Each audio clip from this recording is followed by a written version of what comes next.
L'Assemblée va maintenant entendre l'allocution de Son Excellence Adama Barrow, le président de la République de la Gambie. Je prie le protocole de bien vouloir accompagner Son Excellence et je l'invite maintenant à s'adresser à l'Assemblée.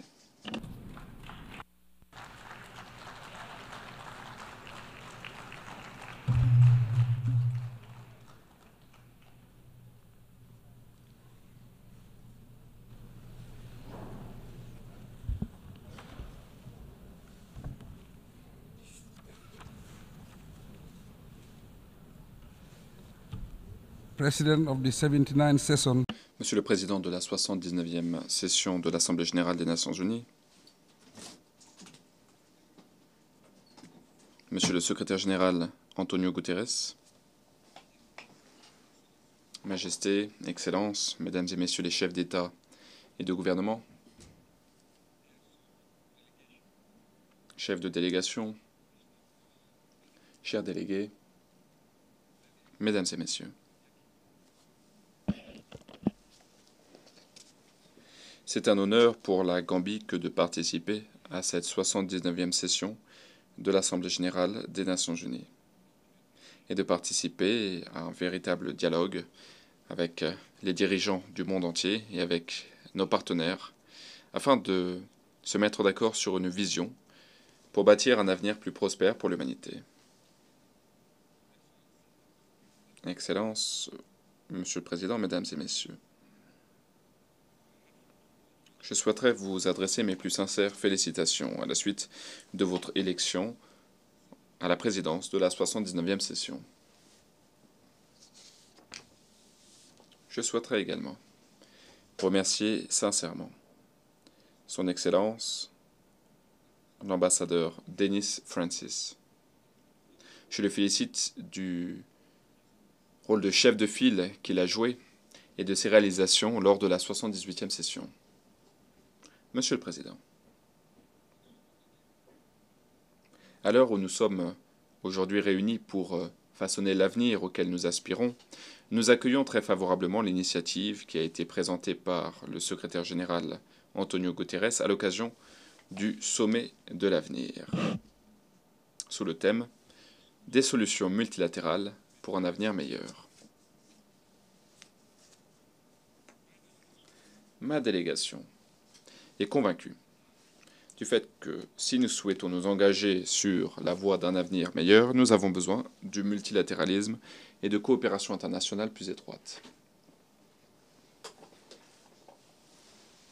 Nous avons une responsabilité collective et par le biais d'une participation inclusive, nous pouvons nous attaquer aux défis qui sont les nôtres et nous pouvons surmonter tous les défis et toutes les impasses. Le sommet de l'avenir, qui s'est tenu au plus haut niveau, est parvenu à la conclusion que l'action humaine était principalement responsable pour les défis auxquels nous faisons aujourd'hui face. Voilà pourquoi nous avons la possibilité de relever les défis auxquels les nations sont confrontées. Néanmoins, si nous souhaitons réussir, la communauté internationale doit prendre un engagement renouvelé à mettre en œuvre les résolutions du sommet de l'avenir et à relever les défis mondiaux tels que le changement climatique, la pauvreté, la criminalité transfrontalière et les conflits.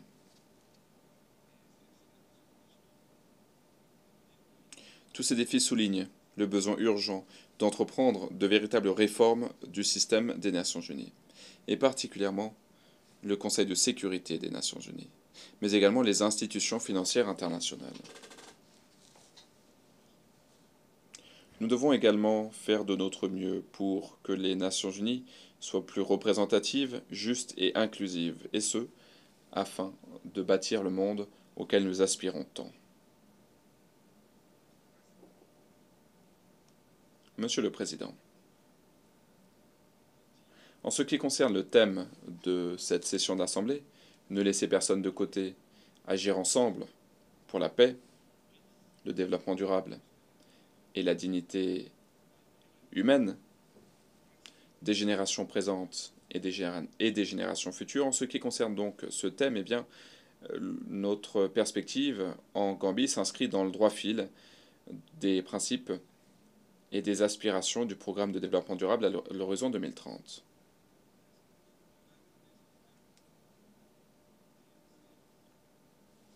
Ce thème est conforme aux principes de la Charte des Nations Unies.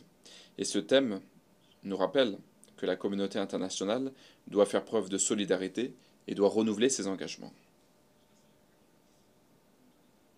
En ce qui concerne maintenant la Gambie, le cadre des objectifs de développement durable se situe au cœur de notre stratégie nationale. Et nous veillons à ce que nos efforts déployés sur la voie du développement soient pérennes et aient un véritable impact. Comme de nombreux pays appartenant à la catégorie des pays les moins avancés, les PMA, la Gambie rencontre les plus grandes difficultés pour survivre en tant que nation. Voilà pourquoi nous avons besoin des efforts de la communauté internationale. En conséquence, la communauté internationale doit venir en aide aux pays les moins avancés. Il faut les aider notamment à résorber les inégalités, à bâtir des économies plus fortes et à dégager un espace politique pour permettre une croissance économique. Il faut aider les États à faire face au fardeau de la dette et à la faiblesse des institutions de l'État. Et pour cela, nous devons investir dans le renforcement des capacités. Nous devons également conjuguer nos efforts pour résorber la fracture numérique et pour soutenir les transferts technologiques pour promouvoir le développement. Monsieur le Président, nous vivons dans un monde caractérisé par le creusement des inégalités. Cela ne fait qu'exacerber les conditions des pans les plus démunis de la population, et cela constitue une violation des idéaux et de l'esprit du sommet de l'avenir. La Gambie est pleinement engagée à répondre à l'appel mondial qui a été lancé pour l'égalité homme-femme, et nous reconnaissons le rôle indispensable joué par les femmes dans le développement socio-économique. Nous sommes convaincus qu'autonomiser les femmes permet d'autonomiser les communautés, et qu'à terme, cela aboutit à un développement inclusif.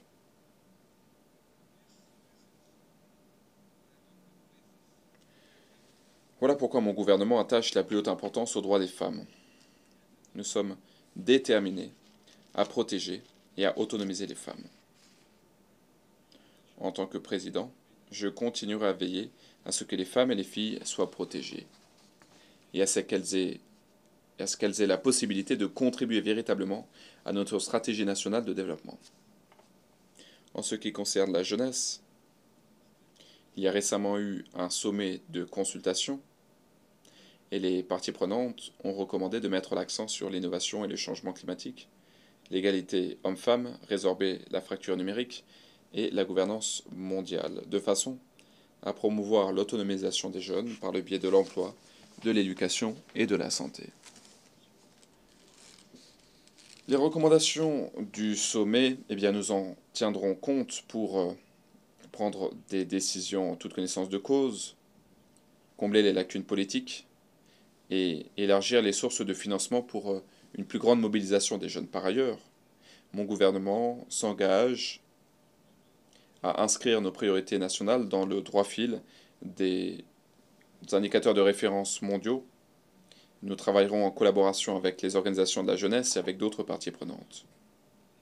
Nous souhaitons également utiliser des solutions de transformation pour créer plus de débouchés pour tout le monde. Monsieur le Président, mon pays est convaincu que nous devons déployer des efforts collectifs si nous souhaitons relever les défis mondiaux. Voilà pourquoi l'année dernière, la Gambie s'est ralliée à la communauté internationale et nous nous sommes portés co-auteurs d'une résolution de consensus au sein de l'Assemblée générale des Nations unies, la résolution 77-276, qui vise à solliciter la Cour internationale de justice eu égard aux obligations des États vis-à-vis du changement climatique. Au mois d'août dernier, la Gambie a soumis sa contribution par écrit à la Cour de justice internationale, et il nous tarde de participer aux audiences qui auront lieu dans le courant de l'année à La Haye. À l'échelle nationale, la Gambie n'a de cesse de promouvoir les droits humains et de créer un environnement démocratique dynamique.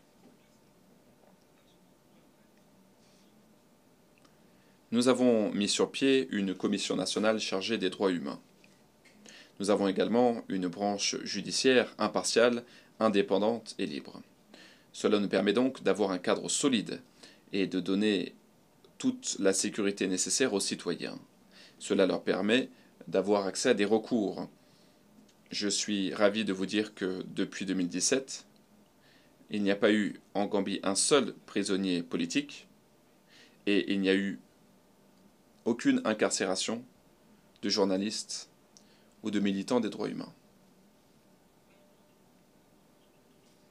Autre source de fierté, au mois d'août 2024, la Gambie a été reconnue comme pays en première ligne de la lutte pour la liberté d'expression. Et nous étions classés 3e dans le rapport de 2024 sur l'expression de l'article 19. Et nous continuerons de travailler pour améliorer plus avant la situation. Monsieur le Président, nous sommes un peuple épris de paix et de sécurité, de droits humains et de liberté. Nous mettons en œuvre le droit international. Nous nous dressons contre l'injustice, où qu'elle survienne. À n'en pas douter, en tant que pays pacifique guidé par les principes démocratiques, nous avons appris beaucoup, nous avons tiré beaucoup d'enseignements que nous pouvons partager et que nous pouvons mettre en œuvre. Avec l'aide de la communauté internationale, nous prenons des mesures progressivement pour venir en aide aux victimes de la dictature dans notre pays.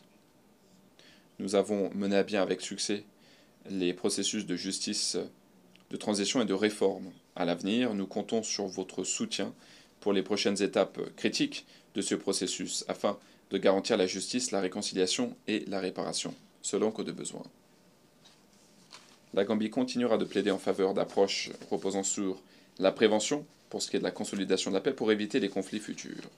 Et je saisis une fois encore cette occasion afin de remercier la Commission de consolidation de la paix de tout le soutien qui nous a été apporté. Monsieur le Président, les conflits en cours en Palestine, au Soudan, dans le Sahel, en Ukraine et en Russie, en République démocratique du Congo, en Libye et ailleurs encore, exigent une intervention immédiate de la part de la communauté internationale. Nous devons utiliser tous les moyens diplomatiques qui s'offrent à nous afin de restaurer la paix dans le monde et afin de libérer tous les innocents, notamment les femmes et les enfants, du calvaire de la guerre. Nous exhortons la communauté internationale à donner la priorité à la reconstruction de Gaza post-conflit. Il faut améliorer les conditions économiques en Cisjordanie. La situation est très grave dans la région. Et pourtant, nous continuons d'assister à la destruction de la vie et aux dommages matériels.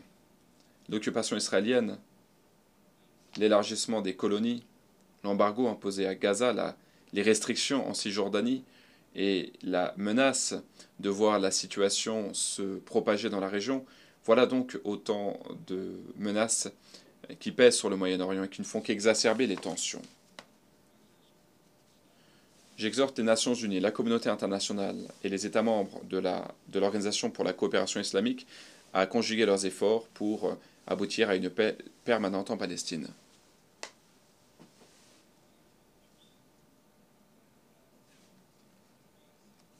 Je suis actuellement le président de l'Organisation de coopération islamique et je suis déterminé à utiliser tous les moyens diplomatiques et tous les moyens pacifiques qui s'offrent à nous pour résoudre la crise au Moyen-Orient. L'Organisation pour la coopération islamique n'a ménagé aucun effort et dans le cadre de ma présidence de l'organisation, nous allons continuer à promouvoir la paix dans la région. Notre objectif, c'est de créer une situation permettant à Israël et à la Palestine de coexister dans la paix et la sécurité dans le cadre de la solution à deux États et conformément aux frontières reconnues de 1967.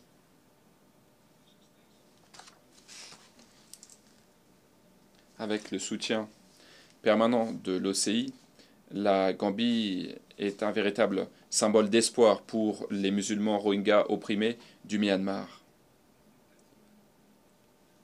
Au cours de ces dernières années, le régime d'oppression du Myanmar a poursuivi sa campagne d'oppression par le biais d'exil forcé et d'actes de violence odieux. Lors de mon mandat à la tête de l'Organisation de coopération islamique, mandat qui dure 3 ans, je ferai de mon mieux pour nouer un dialogue, pour nouer des relations pacifiques avec l'Iran, avec ses voisins immédiats et avec nos partenaires occidentaux.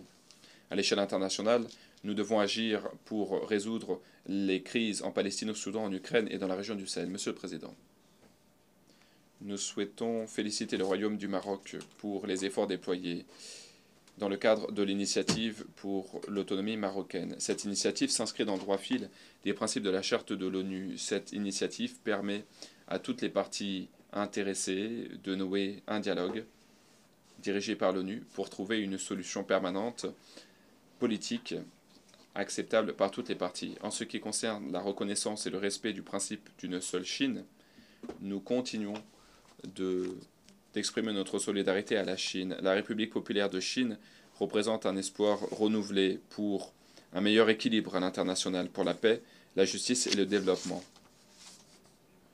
La Chine apporte un soutien généreux à ses voisins du Sud par le biais d'un certain nombre d'initiatives de coopération pour le développement. Ce sont des initiatives qui ont fait leurs preuves et qui s'avèrent extrêmement stratégiques. Monsieur le Président, la migration depuis longtemps est un aspect fondamental du développement humain. La migration contribue à la croissance dans les pays d'accueil et les pays de départ. La communauté internationale doit gérer la migration de façon réglementée. Il faut décriminaliser la migration.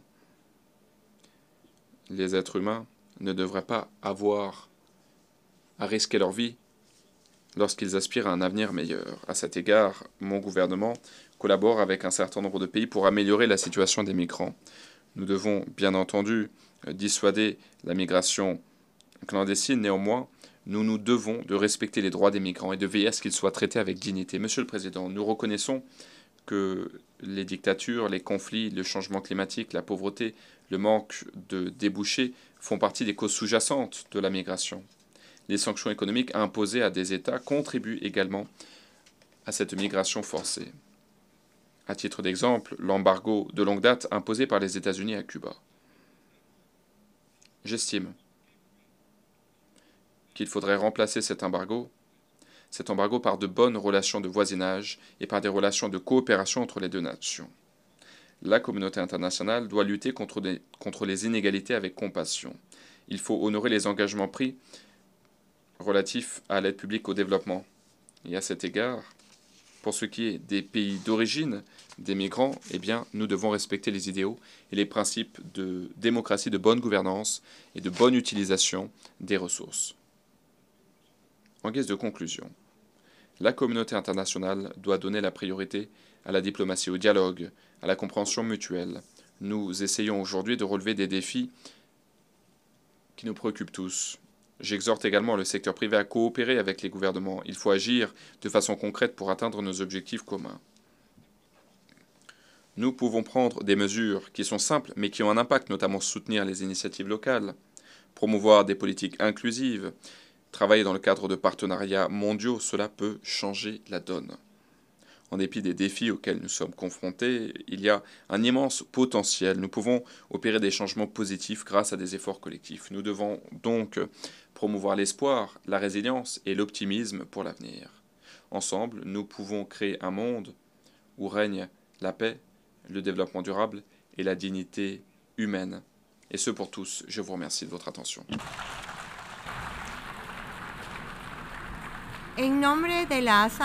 Au nom de l'Assemblée, je remercie le président de la République de Gambie.